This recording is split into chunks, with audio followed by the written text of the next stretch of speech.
আসসালামু আলাইকুম। বিএনপি থেকে একে একে সব ভালো মানুষ পদত্যাগ করছে।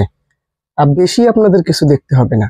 আপনারা শুধু জাস্ট একটা উদাহরণ দেখেন, বিএনপিতে অবহেলিত লুৎফুজ্জামান বাবর আর মাথার তাজ হয়ে আছেন কিন্তু এটিএম আজহারুল ইসলাম বাংলাদেশ জামাত ইসলামীতে। এখানে আসলে পার্থক্যটা আপনাকে দেখতে হবে যে বিএনপিতে আসলে ভালো মানুষের স্থান আছে নাকি নেই। আমার মনে হয় না বিএনপিতে এখন লুৎফুজ্জামান বাবরের চেয়ে ভালো মানুষ আছে। তিনি বিএনপি থেকে অবহেলিত। আর জামাতে দেখেন এটি মাজহারুল ইসলাম মাতার তাজ হয়ে আছেন। শোনা যাচ্ছে যে লুৎফুজ্জামান বাবর বাংলাদেশ জামাত ইসলামীতে যোগ দিতে পারেন।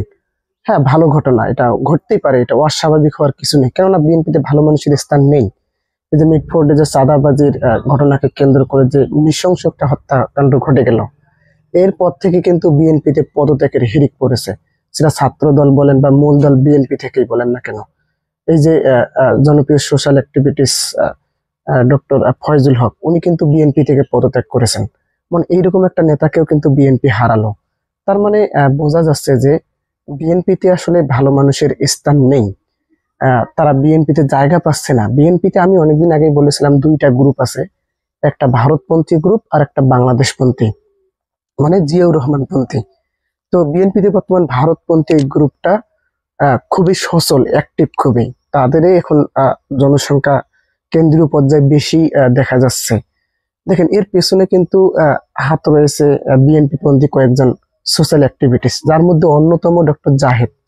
উনি কিন্তু ওনার টকশো গুলো দেখবেন, মির্জা গালিবের সঙ্গে যত টকশো করেছেন, সেখানে বিএনপি কে ইসলাম থেকে আলাদা করার একটা কিন্তু প্ল্যান ওনার। মানে ইসলামকে আলাদা এবং বিএনপি কে আলাদা করে তিনি দেখেন, ওই রকম কিন্তু প্ল্যান করে তিনি বক্তব্য দেন। মানে তৃণমূলে যে বিএনপি তৃণমূলের নেতা কর্মীদের বোঝাতে চাচ্ছে বর্তমান যারা বাংলাদেশে মুসলমান বা নামাজ কালাম দাড়ি টুপি রাখে তারা আসলে শত্রু বিএনপির বর্তমান। মানে এইভাবে একটা বার্তা দিচ্ছে। মানে জামাত শিবিরকে শত্রু প্রমাণ করার জন্য তারা কিন্তু উঠে পড়ে লেগেছে। মানে এই বিষয়টা আসলে কেন হচ্ছে, এটা আসলে আহ বোঝার বড় কঠিন ব্যাপার। একসময় যারা বিএনপির বন্ধু ছিল, যখন জামাত শিবিরের সঙ্গে যদি বিরোধ করে তাহলে কিন্তু আমার মনে হয় না বিএনপি টিকতে পারবে। কেননা মনে হয় না কেন, দেখেন জিয়াউর রহমানকে শেখ হাসিনা রাজাকার বলেছিল, আপনারা অবগত আছেন। কিন্তু বাংলাদেশ জামাত ইসলামী বা ইসলামী ছাত্র শিবিরের লোকেরা কি এটা মেনে নিয়েছিল? এটা তো কখনোই তারা মানবে না। তো এখন যদি এদের মধ্যে দ্বন্দ্ব বাঁধিয়ে দেওয়া যায়, কয়েকদিন পর যেমন বিএনপি জামাতকে রাজাকার রাজাকার বলে গালি দিতেছে, তো ওরাও তো আসলে জিয়াউর রহমানকে রাজাকার রাজাকার বলে গালি দিতে পারে নাকি ওই শেখ হাসিনার বক্তব্য দিয়ে? এরকমটা হতে পারে না। মানে তারা আসলে দ্বন্দ্ব লাগাতে চাইছে। এতে কিন্তু বিএনপির এই কপাল পড়বে, এতে কিন্তু জামাত বা শিবিরের কিন্তু কিচ্ছু হবে না। এটা কথা স্পষ্ট, স্পষ্ট একটা বার্তা। তো যাই হোক, ছাত্র দলের পদত্যাগের হিড়িক পড়েছে কিন্তু বিএনপি থেকে। দেখেন ভালো মানুষরা বিএনপিতে থাকতে পারতেছে না। এখন এখন কারা রয়েছে আসলে, আর তাদের উদ্দেশ্যই বা আসলে কি? এটা স্পষ্ট বোঝা যাচ্ছে যে বিএনপিতে বর্তমান ভারতপন্থী যে গ্রুপটা আছে সেটা সক্রিয়ভাবে অবস্থান করতেছে, এবং তাদের উদ্দেশ্য বিএনপি কে আলাদা করা বর্তমান বাংলাদেশের জনগণ থেকে, এবং আওয়ামী লীগকে তাদের কাছে টানার একটা চেষ্টা চলছে।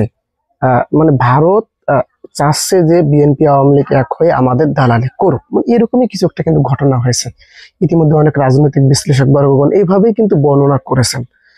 এটাই কিন্তু ঘটছে। মানে এইরকমই কিছু কিছু একটা হচ্ছে। ভালো মানুষের স্থান আসলে বিএনপিতে হচ্ছে না।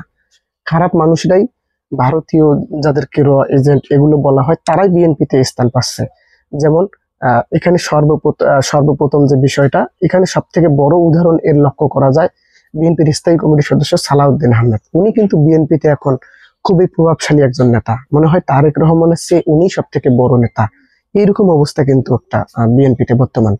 মানে এই যে পিনাকি দাদা তো একটা শেয়ার করেছেন, বঙ্গবন্ধু কাদের সিদ্দিকী আওয়ামী লীগের, উনি উনি নাকি জীবন দশায় বেঁচে থাকলে নাকি শেখ মুজিব এবং জিয়াউর রহমান এই দুইটা দলকে নাকি একত্রিত করে দেবেন। তার মানে বোঝা যায়।